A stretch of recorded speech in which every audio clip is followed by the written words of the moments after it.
for Faith Book, the Book of Faith, the Word of God, the Bible. Hello, I'm Rafa.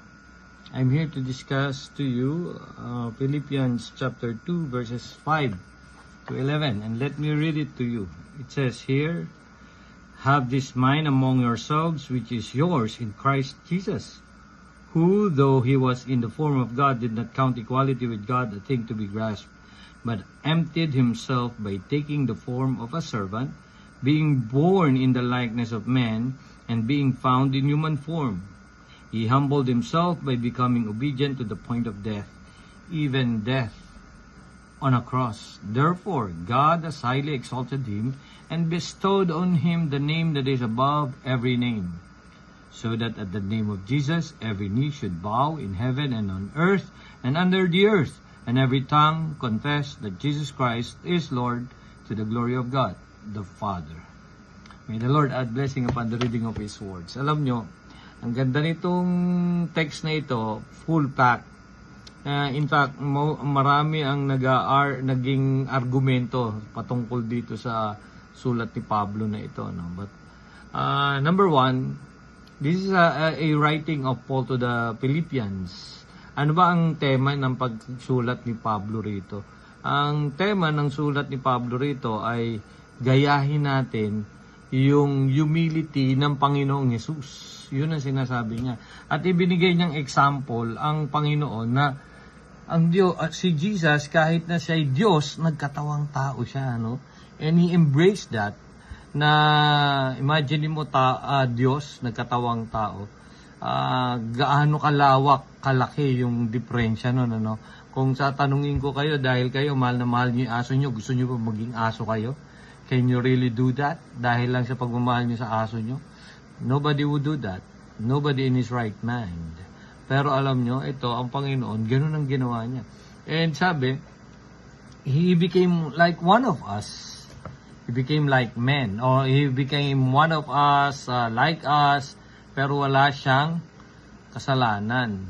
Wala siyang yung human nature na may kasalanan. Hindi yun ang kinuha niya, no? Because He is divine. At walang seed si Joseph sa kanya. Wala ring seed si Mary sa kanya. So wala yung human nature na yun. Pero ang Panginoong Hesus ay nagkatawang tao.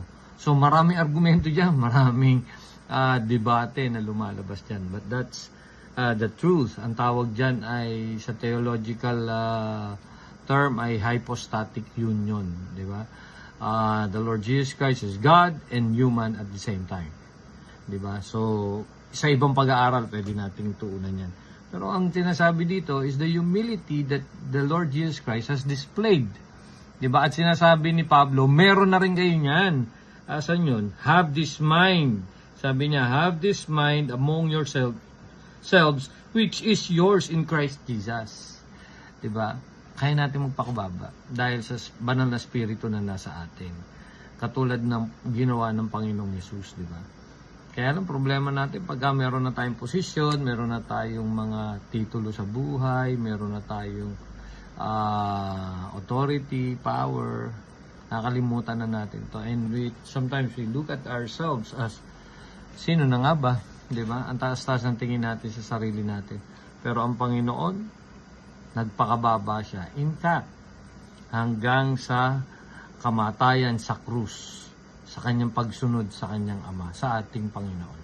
And therefore, God has highly exalted Him and bestowed on Him the name that is above every name.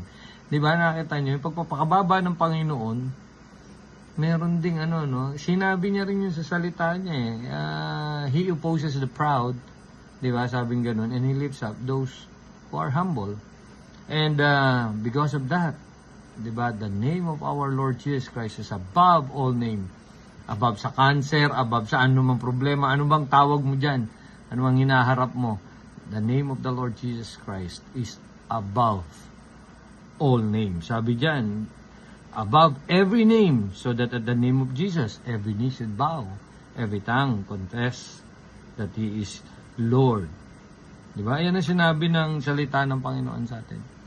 So, we continue to and remain to be humble. as we submit to the Lordship of Christ. At ang papuri ay ibigay natin lagi sa ating Panginoong Yesus.